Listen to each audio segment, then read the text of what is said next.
BA political director Fletcher Holmes coming at you. Hey.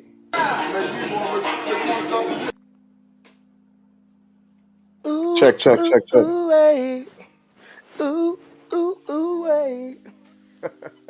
Hey, yo, V and O. Check, check, check, check, check, check, check. Yeah.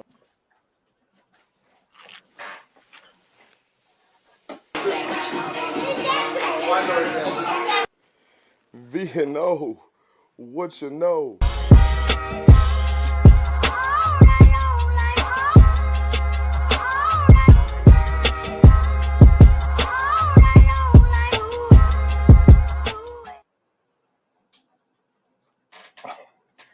V&O, what to know?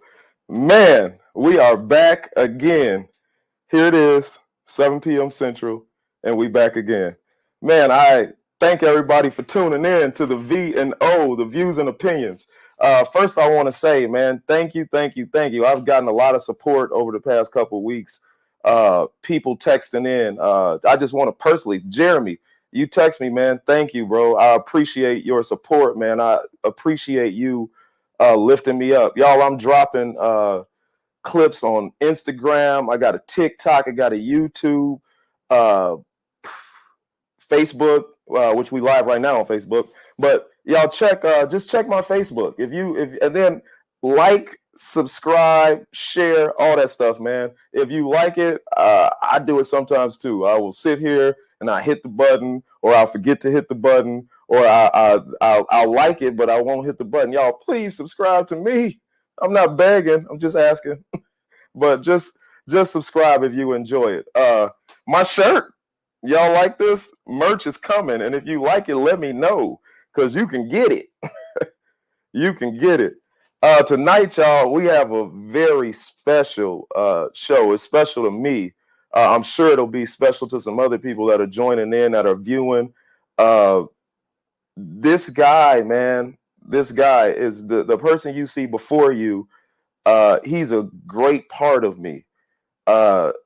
He's an educator. He was an educator at the high school I went to. I went to Indiana Academy for Science, Math, and Humanities. Shout out to the Indiana Academy. And at the time, he was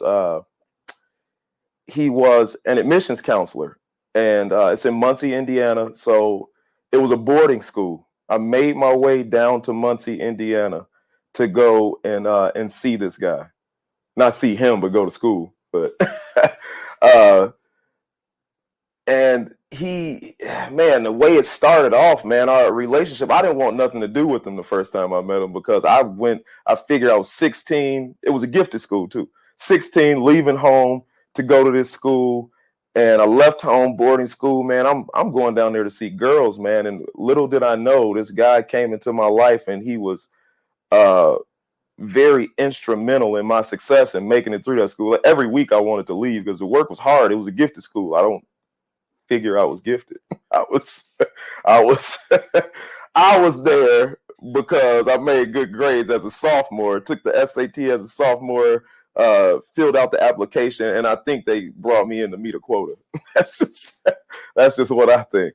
But this guy right here, man, he just took to me, and I was a kid like most 16-year-olds. I was just searching. You know what I'm saying? I didn't know who I was, what I wanted to do in my life, or what I was doing, period. Not just what I wanted to do in life. I didn't know who I was and what I was doing with life. And he was just, man, this dude, just a awesome guy. He made sure that I had what I needed to succeed, not just in high school, not just in college, but in life. I'll let him tell you. Introducing Mr. Aaron Lake. What an introduction. What's up, man? You've always been gifted, and you've always been talented, and it's just so amazing to see you grow into this man who is responsible for his family and responsible for his mortgage and responsible for his career. and, and your confidence, man, you said you weren't necessarily gifted or something when you came to the Indiana Academy. That's not true, by the way. We didn't have a quota, but we certainly wanted the best and the brightest minds. And at 16, you're not nearly as aware of how gifted you are. But man, I can just tell you, you make us all very proud. I'm so godly proud of you.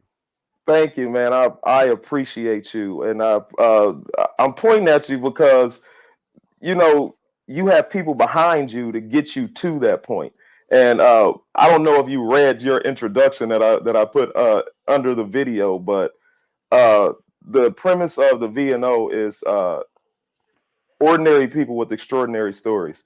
And what people, I think they don't always understand about educators is that educators are the ordinary people behind those extraordinary people.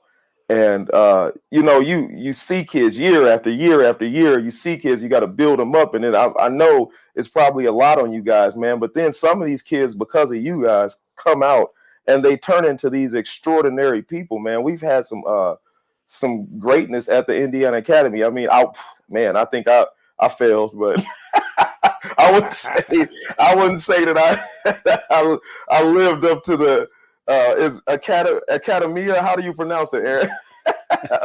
of the Academy.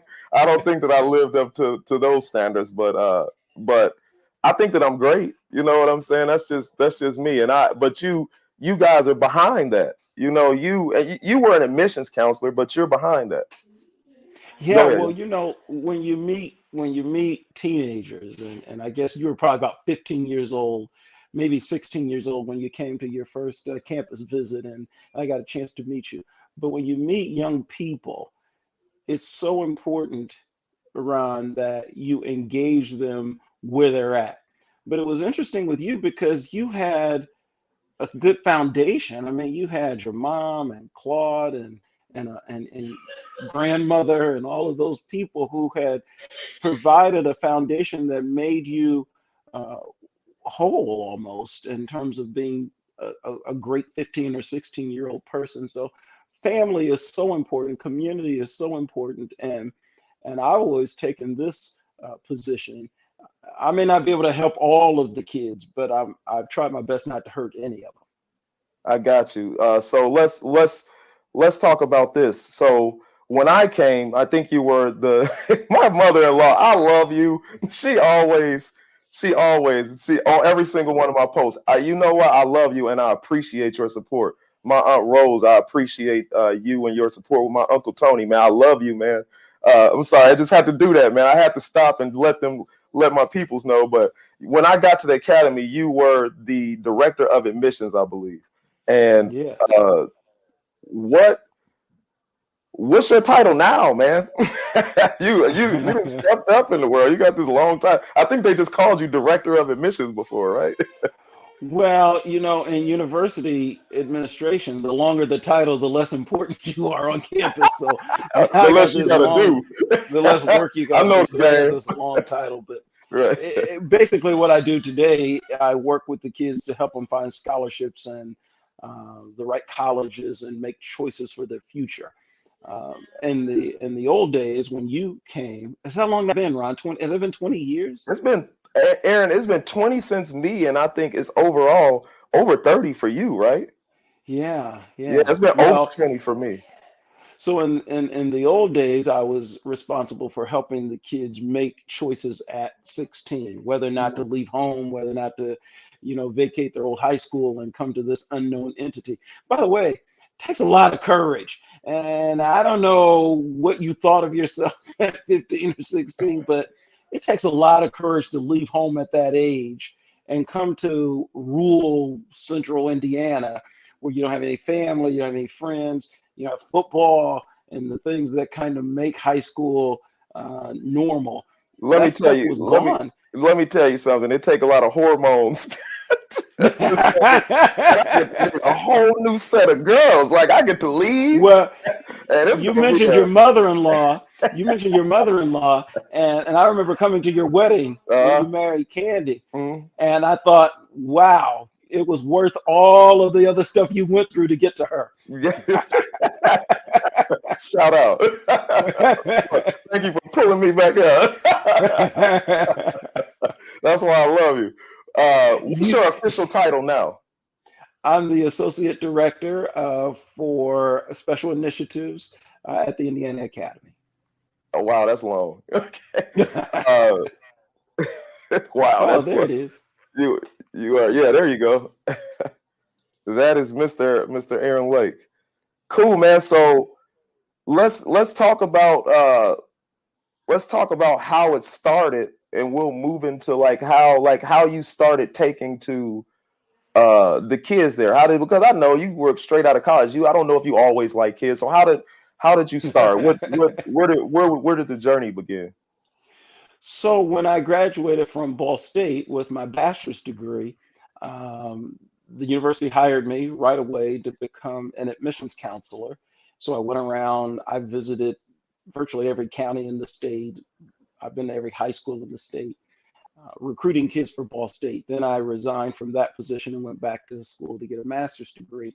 And when I finished my master's degree, they had started this program called the Indiana Academy, and they asked me if I wanted to head up the admissions office over there. Well, I had already started working with young people in admissions, of course, but also in my own personal life. I had created a program so that we could encourage predominantly Black and Brown students to aspire higher than a factory job, which was common back in the 80s. And so I had already developed this kind of burden, I guess, for young people.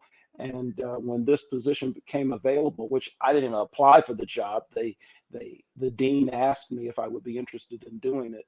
And I met with a woman by the name of Dr. Vashti Roberts, who was an African American woman who headed up the school at the time. And she said, "Now I'm a hire you."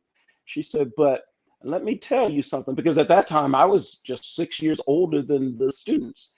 And she said, "Let me tell you something." She said, "I'm going to treat you like you're my son. And if you do anything to mess up with these kids, I'm going to skin you alive."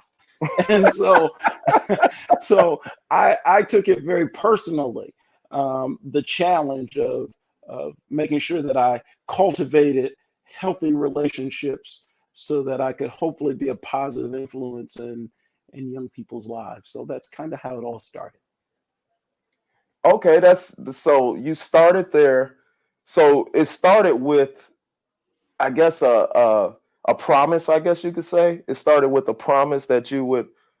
She kind of presented to you the idea that you have to make sure that if you're going to do this, do it and do it all the way, uh, because you have these kids' future in your hands, and you just kind of stepped up to the plate. Uh, Well, Ron, it's like you gain this responsibility, right? Because parents are sending their 15, 16, 17-year-old kids away from home, and they're entrusting you. At that time, I was the recruiter for the school, so I was the one going into these people's living rooms encouraging them to send their kids to our school. I'm and sorry. and I didn't want to be responsible for something bad happening to Right, I'm laughing because I'm sorry. God, God, him. God, I'm sorry. I mean, now that I think about it, it's kind of weird. You're like, hey, man, let me get your 16-year-old. Well, it wasn't. My It parents wasn't sent me. me. I later found out why they sent you because you was bad. you, you were making some choices that I think Claude and them were like, "Can you just help him? We got Right, to try something." do something. But really, you don't. It's a trust that people have. They place their kids in your care, and I don't understand. I see a lot of crazy stuff happening on the news, but Yeah. man, I take it very personally that I've been doing this now for 30 years. And in my entire time working with young people at the academy, at Ball State, and in the church, because, I'm the assistant pastor at our church. Um, I take it very, I take it very personally that the Lord's kept me from getting involved with any of that, nonsense Yeah. that unfortunately people hurt kids. Right. Uh, this is my show, so speaking of nonsense, I just gotta, I gotta go. Speaking of nonsense, I did a lot of nonsense when I was there, and as a 40-year-old, it's easier to understand, like you being the responsible party. I of wasn't me. always responsible. Remember that time? I don't know how real you want to be on this show. I'm Remember real, that? man. I am who I am because of the mistakes I made. Also, Yeah, I remember one time you got caught up into some situation down here at the Indiana Academy, and like I said, we develop a personal relationship, right? And your right. parents, they trusted me and all that kind of stuff, and so Mhm. you got caught up in some situation, and then you went off to class, and then I called you on your cellular phone, and I Y'all, pretended to be. let me open this up a little bit. So, I mean, we're 20 years out. So, I guess whatever the statute of limitations, I don't even know if it is one, but It wasn't criminal, by the way. right, it wasn't criminal. But Traumatizing, perhaps. so what he's speaking of, and this is like the juicy stuff that you get. Like some people don't care, some people like it, but it is what it is, man. It's part of who I am. But so I at the academy, you have to get. I think at the time it was 30 hours of community service and 30 hours of academy service, and that's over your 2 years, your junior and senior year, and you have to do that in order to graduate. Well, I got pushed into my community service, and since at the time the school was state funded, we had to do academy service, so you had to work around the school, and of course, I mean, my senior year, I think it was second semester, senior year, I hadn't done 1 hour of academy service. Like I said, the floor I lived on, they pushed us, all the guys living on that floor to do. We just went to Habitat for Humanity. I think they gave us a couple extra hours. They threw us a bone. Threw us a bone. You took it so seriously, Ron. I can just. But so I hadn't done any academy service. So fast forward, the book room, first day, it was the first day of second semester, I think, and the book room, I saw this girl come into school, and I'm like, who is that? And she wasn't a girl, she was a woman. She was 23, and she was, I guess, working in the book room. She was attending the college, and she was working in the book room, and I decided to take upon myself to go and talk to her. Well, I got into a situation with her, and look, y'all, I am the type of person, I don't do nothing dirty with me. I tell on myself, but I end up telling. I think I told you, and I did tell you. I think you were the only one I told, and it was like this because like when I would go to your office, man, you would just grill me. Like you get straight to the point. You didn't even know what was going on. You just saw guilt in my face. And why as a 16-year-old I felt guilty about what I was doing anyway? I don't even know. I thank God, but yeah, man, it turned into a whole thing. And she ended up she had a significant other, and you remember this?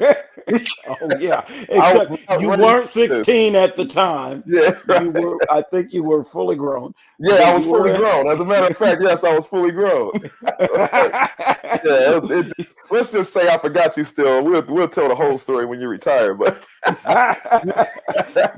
but it was so crazy because when you came in and you were telling me all of this stuff, and the thing about Ron, those of you who don't know him, is he's absolutely right. He cannot lie, or at least not well. Terrible at it. Terrible. He cannot hide it. It's just all over his face. Terrible. And so you're telling me we're just talking about stuff, but something just didn't seem like I'm getting the whole story. And it wasn't even a story to tell. You just said hi, and I was just like, it's like, yeah. but it's so interesting because as kids grow and evolve, if they could keep that kind of transparency or that kind of willingness to connect and share with an adult who they can trust, I think we'd have a lot better society than what we do now. I think the things like what happened down in Texas, and God bless those families, I think we see a lot less of that if kids had a safe place where they could go and connect with an adult who cared for them and about them. Because I cared. I mean, even to this day, you and I talk and chat, and you're like one of my kids. You I you love you. did, you did, Karen. It showed. And one of the things that I gotta tell you, man, is that how, like, that's a gift, man. Like, that is, to be able to connect with a teenager. I mean, and at that age, that's the worst. 16 is the worst age. That's kind of when a lot of kids, they just start to break bad. They want to be grown, and for you to be able to connect to a 16-year-old is a gift in itself. For you to be able to connect to what society would call a gifted or accelerated 16-year-old, that seems like it would be even harder. You know what I mean? Like, a lot of these kids a lot of us were in our heads, you know what I mean? And a lot of those kids were introverts. And I'll tell you what it looked like from my end. I don't know how you got any work done, because every time I went to your office, you had that little beat up, the little couch that I looked like you drug it from the dorms over there. And every time I came into your office, there was somebody sitting on that couch. I'm sorry, man. Yeah, yeah. You don't It's amazing. you don't understand what that couch did, man.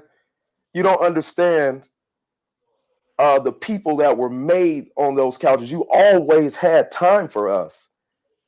Uh, I can't even name off all the names, man. I'm sure a lot of us could say that we are who we are. And I'm talking about, man, suicide didn't start uh, in these days. It started back then. You know what I mean? It was kids starting to in the late 90s, man. You saw a lot of kids committing suicide, and man, that couch stopped a lot of that. That couch uh it mended some of those kids' hearts. Their homes were broken. Even though they were gifted, they were talented, by the standards of testing in the state of Indiana, they were smart, but they were still 16. They still had problems. They still were going through life, man, sometimes just totally lost. And then some of their home situation, it didn't help. Some of them were coming from the inner city. Another thing I learned is, man, regardless of what the media tells you, some of them wasn't just coming from inner city. Some of them was coming from the suburbs with broken homes. Some of them were coming from trailer parks all around Indiana with broken homes. And it didn't matter who it was. You set them on that couch and you begin to feed into them. And I appreciate that. I thank you for that. And I made a trip down there. Oh, man. I'm sorry. I made a trip down there, and I had to tell you, and I'm reiterating it. You can't stop, man. You cannot stop. I know you're getting older. I know you're close to retirement. Don't stop. Educators, I know it's hard. I know that you are tired. I know you're sick of some of these kids. Don't stop doing what you're doing. Don't stop doing what you're doing in the classroom. Don't stop doing what you're doing outside of the classroom. Don't stop doing what you're doing in the clubs, in the after school clubs. I know it's hard, man. And some of these kids seem like why am I even wasting my time? Well, I'm a grown up kid. And it works. It helps. You have a gift. Everybody ain't got that gift. You got a gift. Keep on feeding these kids, man. Go ahead, I'm Well, done. thank you. Thank you for saying that, Ron. And you mean a lot to me, and this job means a lot to me. But it's more than a job. It's a Yeah, passion. It's a calling, I believe. You know, God puts us in places so that we can serve and that we can minister. And you know, we minister without always chapter and verse. We minister by how we live our lives. And I take it very seriously and very personally that young people would put their trust and confidence in me. And I try to make sure that the God in me is always at the forefront without beating people upside the head with a bunch of spirituality and all of that kind of stuff. Because when you're 16, what you want is to be heard. What you want is to be cared for. What you want is to. I had a student the other day tell me, I just want to be a big deal. She said, I just want to be a big deal. And I said, whenever you come into this room, you are a big deal. Because I believe, Ron, the person sitting across the desk or on that sofa is the most important person on the planet. And you get my undivided attention for as long as you're there. They taught me years ago, they said, whatever you're doing, if a student walks into your room, stop it and pay them attention because they're the reason that you're here. And so I can't tell you how many extra hours at night I've had to go back and put together reports, or I had to go back and make phone calls and these days send emails and all that stuff because a student came in and we spent an hour and a half just mostly listening, mostly talking. But I think it's our responsibility as adults to provide that for young people. yeah, it's it's your responsibility, but man, it's thank you, Greg, and thank you to my cousin Angie. Thank you. Uh, it is your responsibility, but man, it's hard, man. I raised teenagers, and I'm still raising, teenagers. I don't think raising ever finishes. You know what I mean? I don't think it's ever done, but it's not easy, man. And it's to try to connect and to try to well, what are they thinking? You know what I mean? Just not what are they thinking like in a bad way, but what are they thinking? How can I help? What do I need to do? And I say that I say that I say that you know you can just be an example, but then there's people like you that take it a step further than just being an example, man. I don't even know what it is. Like that's the thing. I don't know what it is. What is it? What was it that when we sat on the couch, or when we came to your house? You invited us to your house a lot. What did you call your home? Was it Mercy Manor? Yeah, the old Mercy Manor. Yeah, Mercy Manor, yeah. man. And I mean, that's deep, man. You know what I mean? Yeah, it was like maybe it was like a joke to you, but seriously, man, it was some some mercy that was dealt there, man.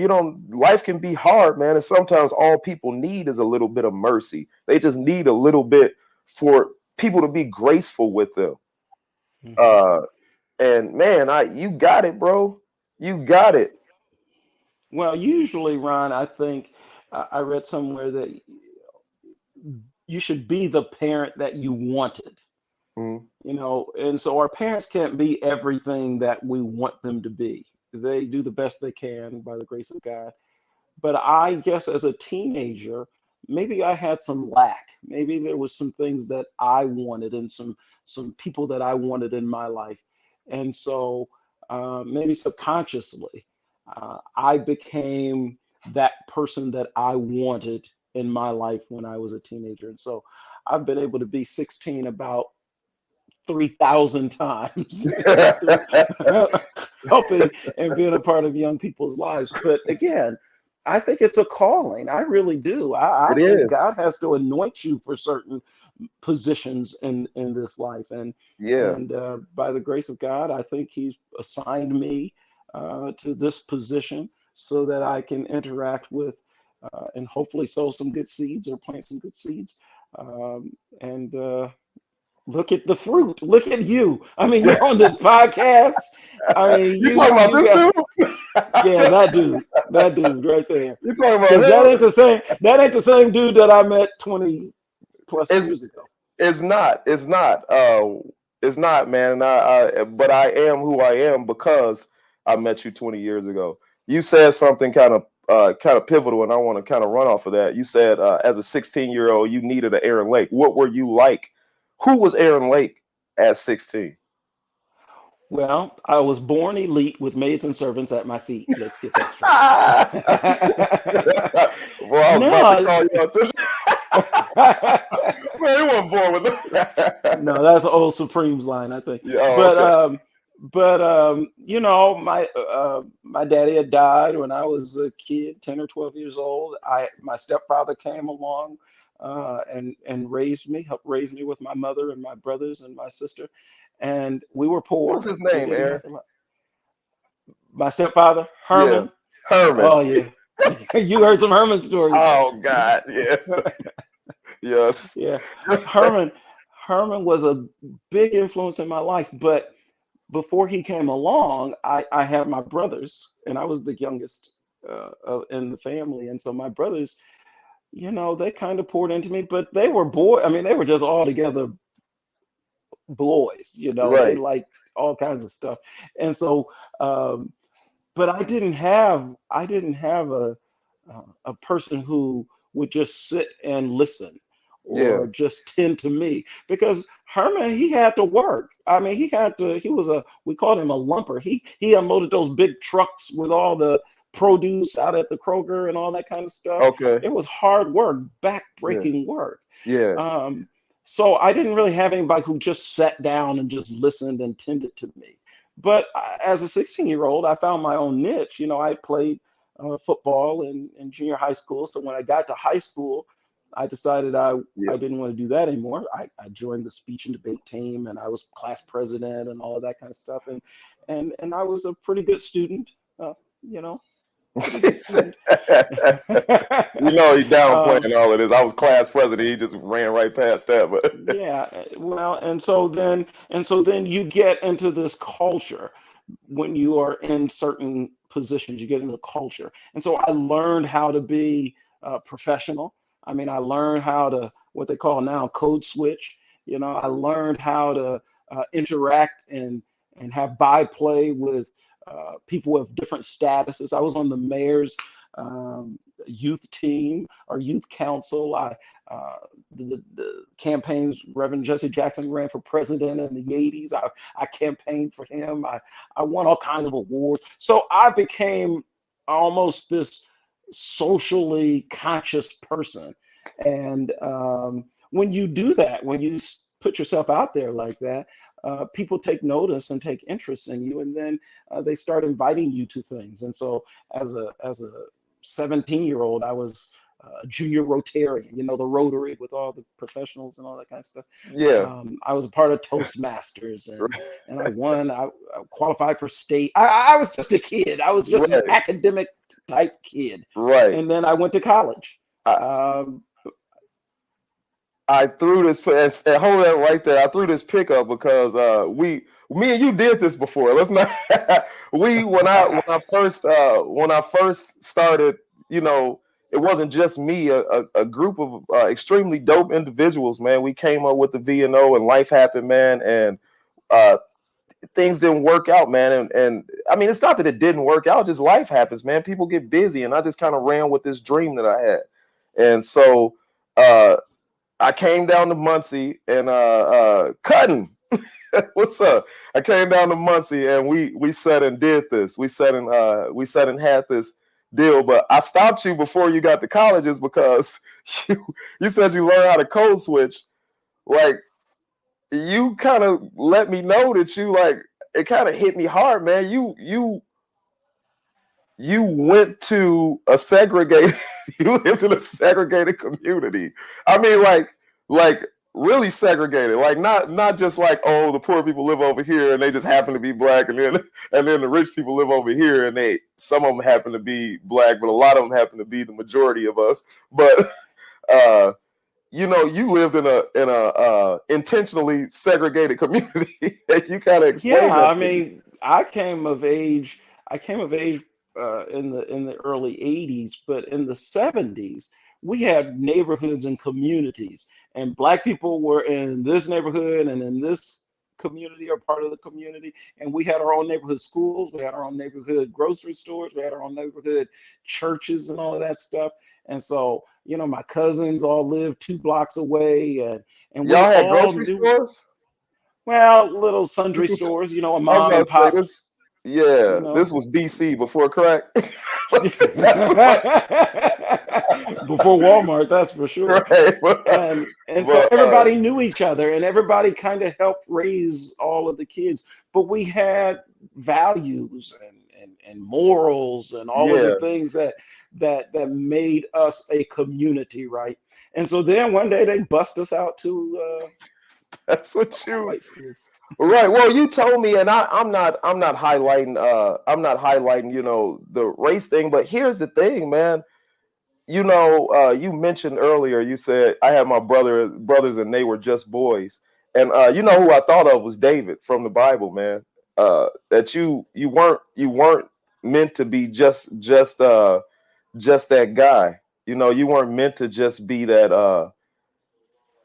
You weren't meant to just be just a boy or just a guy. You know, you ran past, you know, that day that you were class president, and then you know it's great to hear you say like I was in this segregated environment, intentionally segregated environment, and then you went to go on. I go back in the to the beginning of the story where you said when this academy first got started in Muncie, Indiana.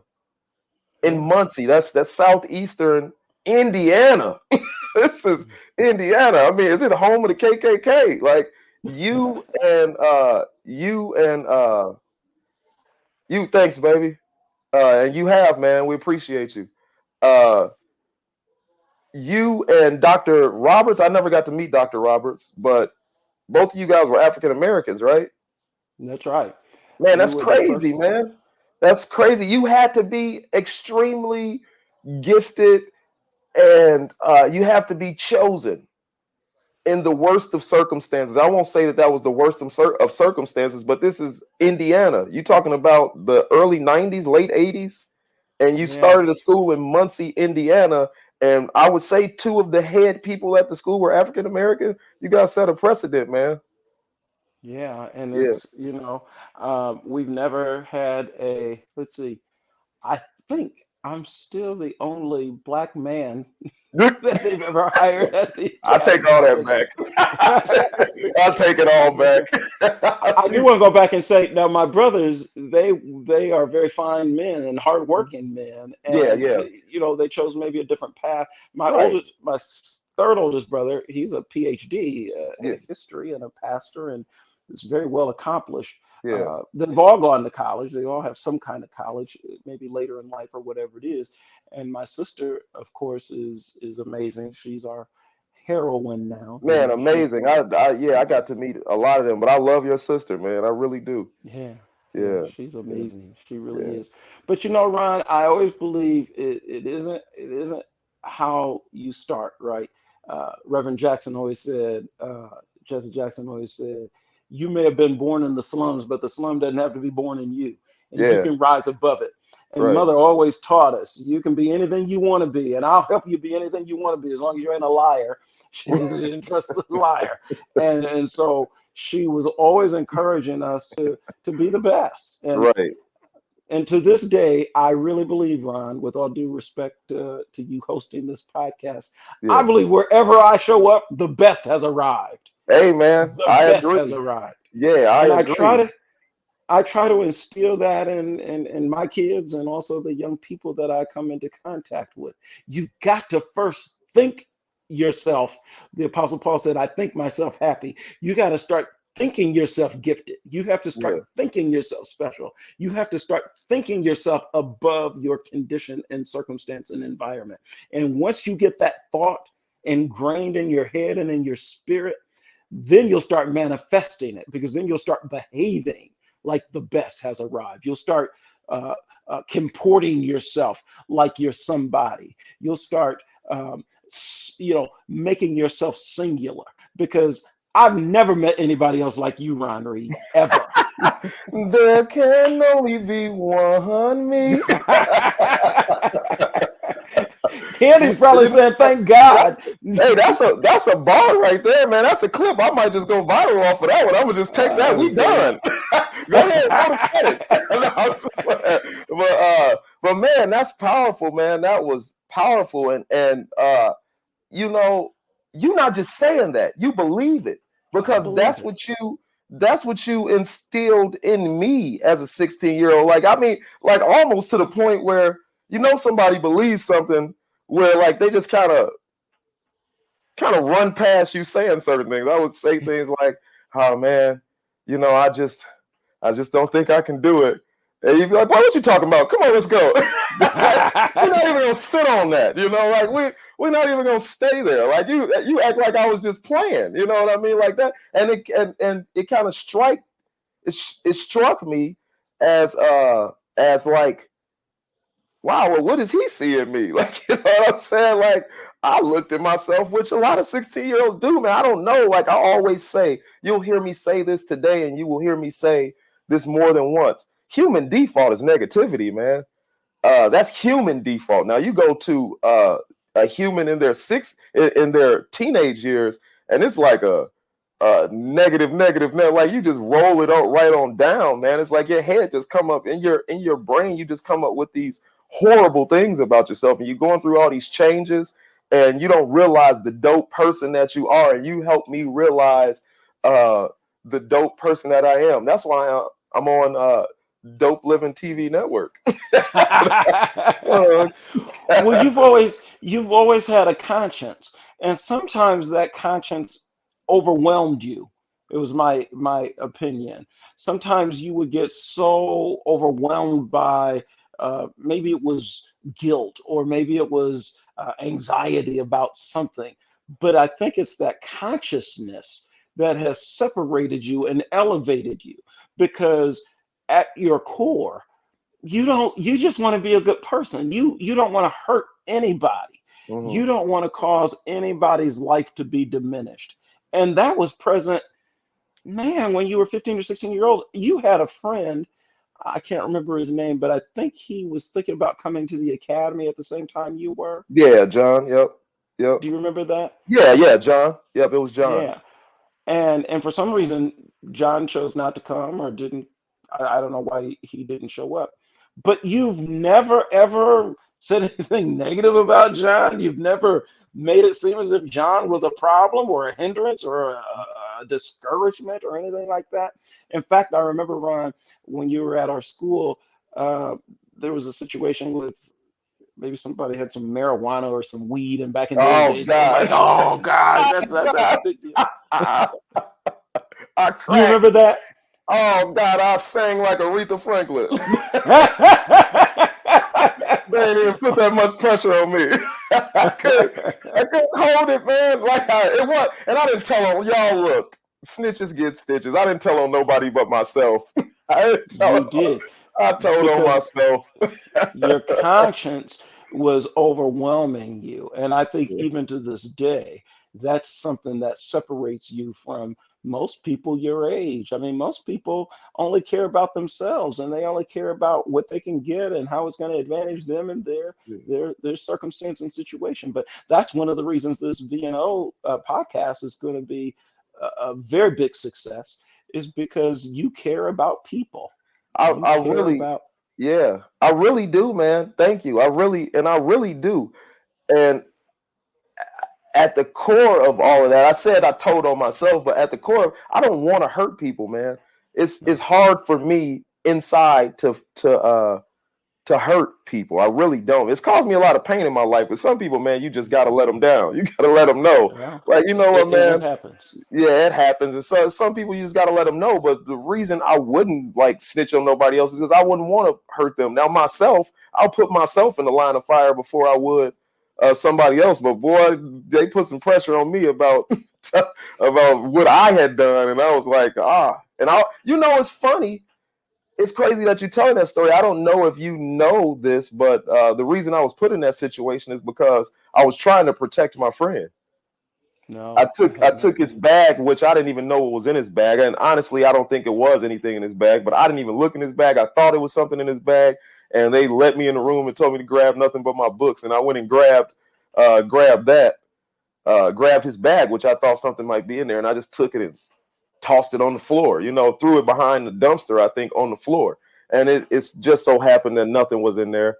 And when they started pressing me about it, man, like, yo,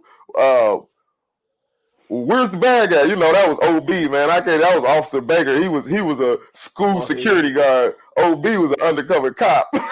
he was 5'0", working at the school. But he pressed me, man, and he got what security guard in the gifted school got a gold tooth and walk around like this. But he was, look, man, I love you, man. If you watching this, if you happen to see this, I do love you, Officer Baker. But you were scary, man. You scared a lot of us. Yeah, but he put pressure on me, man. I ended up snitching on myself, and it was nothing. It was nothing in the bag. You know what I'm saying? Like, but I just was trying to protect some friends, man. Now 40-year-old Ron say that's stupid. You did what you did. That's on you. I got a whole life to live. But I think it's so important, Ron, that we allow ourselves to grow and evolve, because sometimes we get pigeonholed, or people try to assign us to this cast. Like, you were 16, and so in somebody's mind, you're still that same 16-year-old, or they won't allow you to grow and evolve, and they won't ever see you as this grown man who's saved, sanctified, and filled with the Holy Ghost. Can I say that on your? You can't say anything you want to say. It's mine. So people will try to put us in a box, but man, if we can just remember that you're not going to be the same person tomorrow that you are today. In fact, if you were the same person at approaching 40, you haven't made 40 yet, but you're approaching it. No, I'm 40. If you were yeah. Oh, you're 40 now. Yeah, I'm 40. If you're the same person at 40 that you were at 30, you've wasted 10 years. Yeah. You've wasted a whole decade. Yeah. You are a whole man, right? Yeah. And you're becoming more whole every day. Yeah. And I always want to remind kids, young people in particular, this is only temporary. Nothing that happens in high school is forever, unless you do something really, really treacherous or create something really, really genius. But this is just temporary. And sometimes even with our kids, parents, we got to remember they're becoming. We're all becoming. I don't engage with you the same way that I did when you were 16. I have respect for you. I had respect for you as a 16-year-old adolescent, and I have more respect for you as an adult. But now you aren't the same person. And guess what? The kid whose backpack you rescued, he ain't the same person either. No. And Officer Baker, he ain't the same person either. Well, I believe he passed. Hopefully, he's still here. Oh, okay. He's not at the school, but he's still in this community doing great things. Okay, all right. Yeah, but we have to allow ourselves to evolve and to grow, and we have to allow others to evolve and grow. So whoever your worst enemy was, whoever you thought was out to get you when you were 17 and 19 and 26 and 28, they ain't even the same person today that they were then. So give them space. Maybe you guys could be great friends today. Yeah. Well, I mean, we never. I don't think it was any love lost, because he didn't ask me. Yeah, he didn't ask me to do that. I did it on my own accord. But man, you are so. I mean, you hit the nail on the head. I'm not who I was yesterday. I hope that I'm better. You know what I mean? And I think we do. You're right. You want your kids to get that. Like, today is today, and today is going to be over. You know what I'm saying? It's a whole new day. You got a whole new day. I thank God that he gives us new days. You know, you kind of wonder, what are days all about? How come we just don't live one long day? Why does there have to be a night and then a day? Yeah. So we can start over, man. New mercies.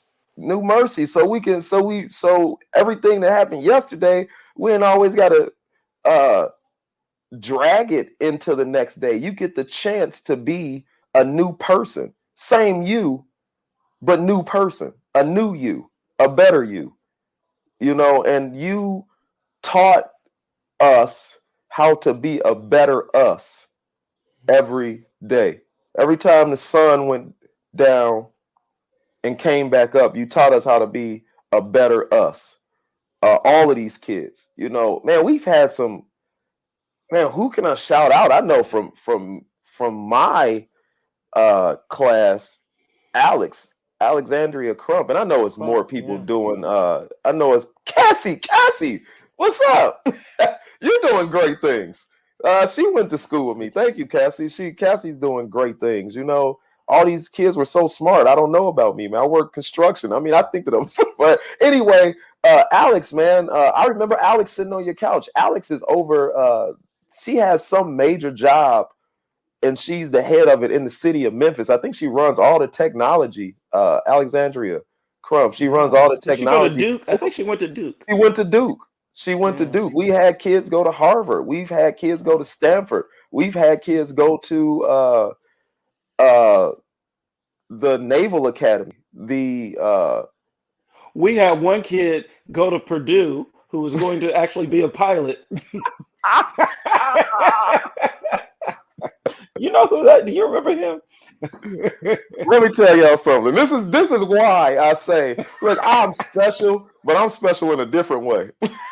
So I had to tell Aaron, because he kept telling people, well, you went to Purdue. Look, everybody from the academy, this is how good the academy was and still is. I think, it's got to be top 5, if not the top high school in Indiana.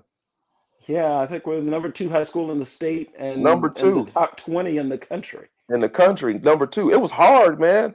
It was hard. I wasn't ready for it. So, like, Purdue, just because you went there, like, I didn't even do well there. Just because you went there, Purdue was a default. Like, you got into Purdue, they saw the high school that you went to. You could have not joined any clubs, and you know, you just got in. But I was so preoccupied with life that college just kind of crept up on me. I was like, oh, Purdue, Indiana University. And then I looked at the list of majors, and once again, what did you say that I majored in, or what did I do? Was it aeronautics? You were going to be a pilot. I wanted to be an air traffic controller. So y'all, here it is. I looked at the list of majors and I didn't make it out of the A's. That's how you chose air. You are crazy. I'm dead serious. I was like, oh man, this look cool. That's not looking good. And everybody's like, wow, you know, everybody's saying wow, and I'm thinking in the back of my head, you know, I'm not good at lying. I gotta let them know. You know, I know that sounds great, but I didn't even make it to the B's. Biologist? Nope. At least I made it to the AVs. Almost to the end of the A's. I almost got made it to the end of the A's, but you know, we had some great. That's a lot. Can I read this, Aaron? This is from, I love Marcy. Marcy is just a commute. She's on the Dope Living TV network. It says, one looks back with appreciation to the brilliant teachers, but with gratitude to those who touched our human feelings. The curriculum is so much necessary raw material, but warmth is the vital element for the growing plant and for the soul of the child. That's by Carl Jung. Mr. Aaron Lake, thank you for planting the seeds of education, love, and the desire to succeed and be a better person in our youth. Thank you, Marcy, and thank you, Aaron. She is man, that's it right there. That's it right there. Planting seeds, man. You planted seeds every year. You know, every new kid that came in. I know you couldn't reach all of them, but you reached a great number of them, and you are that ordinary person. Even though you are extraordinary, you're just a guy, man. You just like, and sometimes I have to tell you that you're more than a guy, but sometimes you do just act like a guy, but you are that ordinary person behind these extraordinary individuals. I don't know if I ever finished the thought about Alex, but she's over all the technology in like the city of Memphis, I think. Memphis, Tennessee. She's doing it. Like you said, she went to Duke. We've had so many of these kids go to these great schools and become these gifted individuals, and a lot of engineers. They've created things. You know, a lot of kids went into the sciences, into the fields of math, and you might not know their names, but I'm sure that what they've done has had an impact on all of us, and you planted that seed, man. You know, you were there for them. You know, it wouldn't be a Ron Reed, it wouldn't be a Alex Crump, it wouldn't be a Cassie Brown, it wouldn't be a Joe Brown without an Aaron Lake. Thank you, man. I thoroughly appreciate you. Well, I would be different if I had not encountered you. And I hope you would be different if you hadn't encountered me. And hopefully we're all better for it. And I remember most of the names. In fact, and I'm done, but at the 30th anniversary of my tenure at the university, they put together a brochure and a publication, and they asked me to write some words about myself and what my career has been. And I just gave them, I can only use 60 words, Ron, in this description, 60 words. Imagine me. 60 yeah, right. So I just listed 60 names of kids who have meant the most to me. And your name was right at the top of the list. My daughter, Constance, who graduated from the academy, she was number one, of course. Shout out Constance, yeah. Ron Reed, Josiah Brown, Kimmy Gray, Aisha Hall. I'm leaving out so many of them. Gail Haskins, Steve, all those kids, all those Fletcher, yeah. I love all of you all. And if I could do my life all over again, I would do this part the same. You know how people say they don't have any regrets? I got a lot of regrets, things that I would do different. The biggest regret that I have, Ron, is knowing that I've caused pain in somebody else's life. I hate that. I hate hearing that a decision that I made or a choice or a word that I used caused somebody's life to be diminished or to go sideways a little bit. But spending time with you all, man, and not just a little bit of money, it's been a life well lived. And thank you for letting me be a part of your life. I appreciate you, y'all. Man, we got a whole nother hour to talk, but everybody that commented, I appreciate y'all. I appreciate the likes. Thank you. Subscribe. Check me out on TikTok, Instagram, not just me, Ron Reed. Check out the V&O on Instagram. We about to drop all those links. They're already on my Facebook page, as a matter of fact. What other social am I? Facebook. Yeah, Facebook. If you're watching on Facebook or YouTube. You know, check it all out, man. Check us out. Thank y'all. Special shout out to G Reg. Thank you, Greg Gray and the Dope Living TV Network. Gina, Chris, Kevin, Greg, my life coach, my cousin, life coach Jeff. Thank all of y'all. Who am I missing? Gina, Greg, Kevin, Marcy. Did I say Marcy? Chris. I think that's everybody. Yeah, y'all follow me on social. Thank you. Shout out to Tia for getting you set up, because even though you're very smart, technology wise, you know, but man, you're looking good in there, man. You're looking good. Thank you everybody for watching, and any future watchers, man. This will be put up. I'm pulling clips out. It was so many gems in this thing. Thank y'all, and I'm gonna bring it to you, man. V&O. We out.